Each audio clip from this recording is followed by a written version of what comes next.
Méli-mélo de Pau. Méli-mélo de Pau. On y va. Méli-mélo de Pau. Méli-mélo de Pau. Une émission de divertissement avec des interviews, le top 5, de la bonne musique et une animatrice pleine de bonne humeur. Alex t'attend tous les lundis de 15h à 17h sur ta radio RPO. Moi, je sais pas, moi, en tant que je sais pas,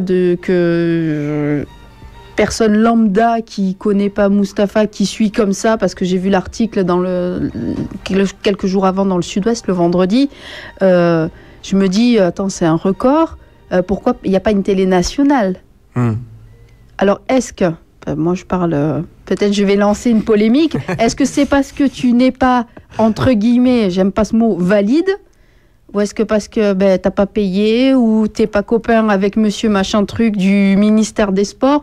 Voilà, moi je suis, moi en tant que citoyenne, je me dis attends, on fait passer des infos complètement, je vais pas dire ridicules, mais qui servent à rien, alors qu'on pourrait saluer toi ton record qui est quand même énorme et faire parler de toi et surtout par rapport au projet que tu as. Apparemment c'est pas énorme apparemment. Eh ben.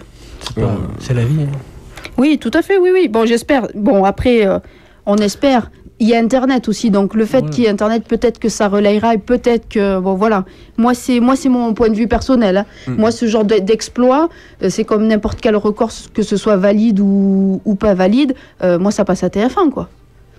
Après, ça dépend aussi des gens, maintenant, comment ils le perçoivent. Parce que c'est vrai que quand on voit aujourd'hui à la télé, par exemple, quelqu'un où il y a un gros accident, où il y a, je dis les pauvres, hein, là par contre, c'est relayé de suite. Mais quand on fait un exploit comme ça, on a tendance, enfin les médias ont tendance aujourd'hui à plus préférer, par exemple, que Mustapha se soit, on va dire, cassé la gueule. Hein, et sur le vélodrome, en train de rouler, là, je suis sûr qu'il y aurait eu peut-être un plus gros article.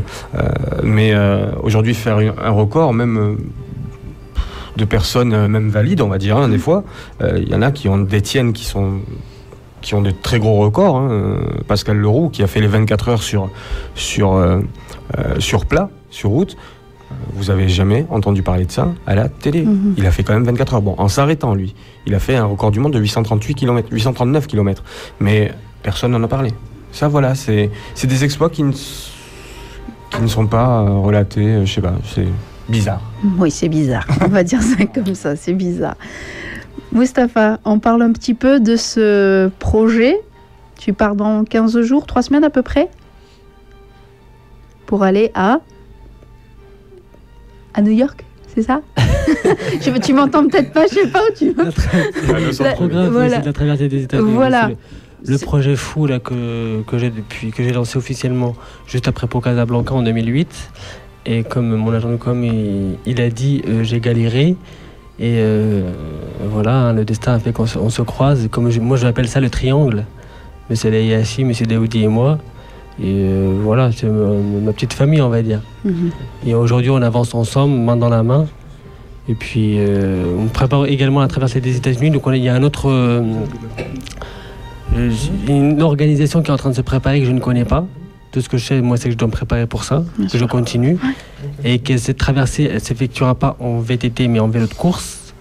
Voilà, c'est aussi pour ça que j'ai roulé en vélo de course à Morinx. Moi aussi, c'était une première fois, parce que je pensais jamais pouvoir rouler sur un vélo de course à cause de mon dos. Donc, d'ailleurs, je remercie la marque Cycle C4 et Carbone, qui est mon sponsor officiel, qui m'a adapté à un vélo à mon handicap. Et aussi la marque Ecoil, hein, fournisseur officiel de nouveaux détenus. Voilà, donc c'est des partenaires qui se sont mobilisés, qui ont fait en sorte que je réussisse ce défi au mieux. Et voilà, aujourd'hui, je suis content que ça soit bien passé, qu'il y ait eu un bon résultat. Voilà, ça permet aussi de mettre en avant ces marques-là et puis c'est aussi cette victoire-là pour moi, elle est aussi pour remercier les partenaires, les entreprises, mes agents de com, toutes les entreprises qui se sont mobilisées derrière moi, qui croyaient en moi. Pour moi, c'est, on va dire, une récompense pour avoir cru en moi. Okay. Voilà, j'ai pas voulu foirer, c'est aussi ce qui m'a tenu à résister pendant ces 12 heures, sachant que moi j'ai pris de plaisir à faire ces 12 heures. Et moi le défi des 12 heures, c'était pas les 12 heures. Pour moi le défi c'était psychologique de tourner non-stop. C'était ça le défi pour moi réel. D'accord. Voilà. Tu disais tout à l'heure, tu parlais de Pau Casablanca, c'est c'est loin. C'est loin pour Casablanca. Je crois que je vais aller acheter une baguette demain matin. Quand est-ce que tu as fait ça C'était en juin 2008. Juin 2008. Ouais. Et ça a été vraiment ton premier exploit, on va dire? Ouais, c'est mon premier défi. Premier défi. Et pourquoi j'ai fait Pau Casablanca? Parce que je suis déjà originaire du Maroc. Et c'était aussi pour faire une ouverture, parce que voilà, je suis originaire du Maroc, mes parents, c'est aussi pour honorer mes parents, parce que tout ça, je l'ai fait aussi c'est envers le handicap pour prouver qu'on existe, mais c'est aussi pour honorer mes parents, parce que je ne serais pas devant vous si mes parents ne m'auraient pas mis au monde. Donc il y a un respect par rapport à ça. Donc tous mes défis, je leur ai dit, bien évidemment. Et voilà, c'était pour faire une ouverture aux défis. C'est le premier défi, et c'était l'ouverture des défis qu'ils allaient suivre. Voilà pourquoi j'ai voulu faire Pau Casa. C'est les origines. Super. Alors, on parlait tout à l'heure en antenne, New York, machin. C'est pas parce que c'est les États-Unis. C'est voilà, parce qu'il y a plein de gens qui vont se dire ouais, il va aller se la péter aux États-Unis. C'est pour ça qu'il va aux États-Unis. Non, c'est pas pour ça. Non, genre non, parce que faut bien préciser quand on fait plusieurs heures d'affilée, que ce soit 4 heures, 5 heures, 6 heures. Et quand ça dépasse les 7, 8, 10 heures, voire plus, on n'est pas en train de se promener. On n'est pas sur le vélo, on se dit, bon, allez, je vais rouler 10 heures d'affilée. Non, c'est beaucoup de préparation, c'est du travail psychologique, mental. C'est pour ça, comme je vous ai dit tout à l'heure, j'ai pris des repères sur la piste. Les moindres détails, ça vous marque. Vous devez prendre des calculs dans votre tête, dire, bah tiens, bientôt, là, je vais voir telle trace sur le machin, c'est-à-dire qu'il faut que je lève ma tête. Il y a énormément de calculs. Donc moi, pendant la traversée des États-Unis, j'aurais pas le temps de... Tiens, là-bas, il y a Las Vegas. Tiens, là-bas, il y a ça. Non. T'es dans le guidon. S'il y a du vent, contrer le vent. M'adapter, faire attention aux douleurs de dos aussi. Parce que j'ai géré ça sur mon Rynx. J'avais des douleurs. Voilà, j'avais des douleurs. Voilà, je vis avec mon handicap tous les jours, jour et nuit. Et voilà, j'ai surmonté mon handicap, j'ai surmonté tout ça. Et ma victoire à la fin, c'est pas ma victoire, c'est notre victoire. Quand je dis notre victoire, c'est la victoire du handicap. Voilà. Voilà, pour moi, c'est un point en plus pour le handicap. C'est-à-dire que voilà, aujourd'hui, on dit oui, mais les handicapés, ils sont comme ci, c'est comme ça, c'est comme ça. Aujourd'hui, les handicapés, ils détiennent un record de 12 heures non-stop. Non-stop, je tiens à le préciser. Voilà. Et pour la traversée des États-Unis, voilà, il y a une préparation qui est acharnée.